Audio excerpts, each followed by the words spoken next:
Hello student, कैसे हैं आप लोग। आई होप आप अच्छे होंगे।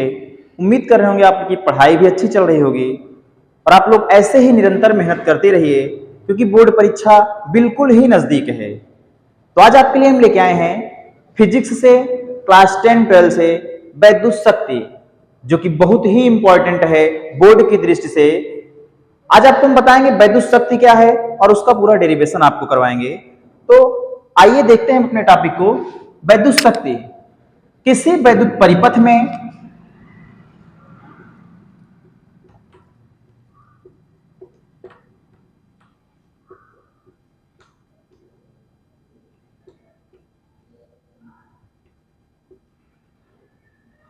किसी वैद्युत परिपथ में ऊर्जा क्षय होने की दर को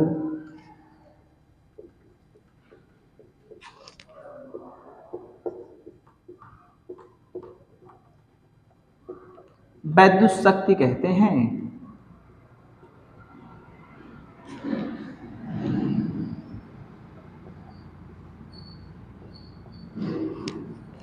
ध्यान देंगे, किसी वैद्युत परिपथ में ऊर्जा क्षय होने की दर को शक्ति कहते हैं। एसआई मात्रक वाट होता है या जूल प्रति, या आप कह सकते हैं ऐसे आप बताइए। सूत्र जो होता है P equal to W upon T, हम इस सूत्र के अकॉर्डिंग में निकाल सकते हैं। W आपका क्योंकि कार्य है तो कार्य का एसआई मात्रक होता है जूल और समय आपका है यानी सेकेंड, जूल प्रति सेकेंड या वाट आप कह सकते हैं। ठीक है, जूल प्रति सेकेंड या वाट, और इस फार्मूले को आप इक्वेशन 1 मान लीजिएगा। यहीं से आपको हम डेरिवेशन भी करवा दे रहे हैं बहुत आसानी से। फार्मूला होता है W equal to V I T, इसको इक्वेशन 2 मान लेंगे। समीकरण 2 का मान समीकरण 1 में रखने पर, अब देखिए समीकरण 2 का मान 1 में रखेंगे तो यहां पे P इक्वल टू W है, W के स्थान पे यहां पे क्या हो जाएगा वी आई टी, यहां हम लिख सकते हैं वी आई टी अपान का ये टी होगा, एक टी से एक टी कट जाएगा, P इक्वल टू हो जाएगा वी आई, और इसको हम समीकरण मान लेंगे 3। ठीक है, इसको समीकरण हम 3 मान लेंगे। हम जानते हैं ओम का नियम, ओम के नियम से V इक्वल टू होता है आई आर, इक्वेशन मान लेंगे 4। अब समीकरण 4 का मान समीकरण 3 में रखने पर, यहां पे देखेंगे 4 का मान यानी ओम के नियम से, जो ओम का नियम है V equal to I R होता है, तो यहां P इक्वल टू इस V के स्थान पे रखेंगे आई आर और ये वाला I, आप कह सकते हैं P equal to I square R, इसको आप समीकरण मान लीजिएगा 5।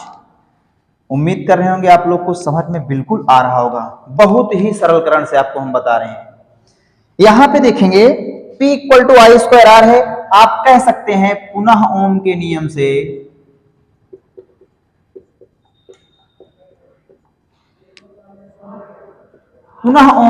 से जो धारा का सूत्र होता है I equal to V upon R होता है।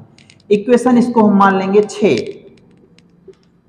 समीकरण 6 का मान समीकरण 5 में रखने पर, ठीक है, तो यहां पे जो 6 आपका है, 6 का मान 5 में रखेंगे, P equal to I square R है, तो यहां पे P इक्वल टू यहां आपका जो आई स्क्वायर है, इस आई के स्थान पे V अपान आर, यानी आप कह सकते हैं V अपान आर का होल स्क्वायर इंटू में ये जो आपका आर बचा है ये आर हो जाएगा। अब यहां पे थोड़ा सा हम समझ लेंगे, यहां पे P इक्वल टू ये, इसको आप चाहें तो V square upon R square, bracket को खोल दें यहां पे, और बाहर आपका R जो आपका बचा था वो R है, एक R से एक R कैंसिल हो जाएगा, P equal to V square upon R, ये फाइनल डेरिवेशन आपका है क्योंकि यही तो हमें करना था, आपको बताना था वैद्युत शक्ति में, आपको बताया किसी वैद्युत परिपथ में ऊर्जा क्षय होने की दर को वैद्युत शक्ति कहते हैं। एसआई मात्रक आपको बता दिए, जूल प्रति सेकंड या वाट। 1 से 2 नंबर में ये भी पूछा जा सकता है और इसका पूरा डेरिवेशन आएगा, तो 3 नंबर में आपसे पूछा जाएगा। आसानी से आपके 3 नंबर पूरा हो गए। लाइक करिएगा, कमेंट करिएगा और दोस्तों के साथ अपने शेयर करना बिल्कुल भी मत भूलिएगा। धन्यवाद।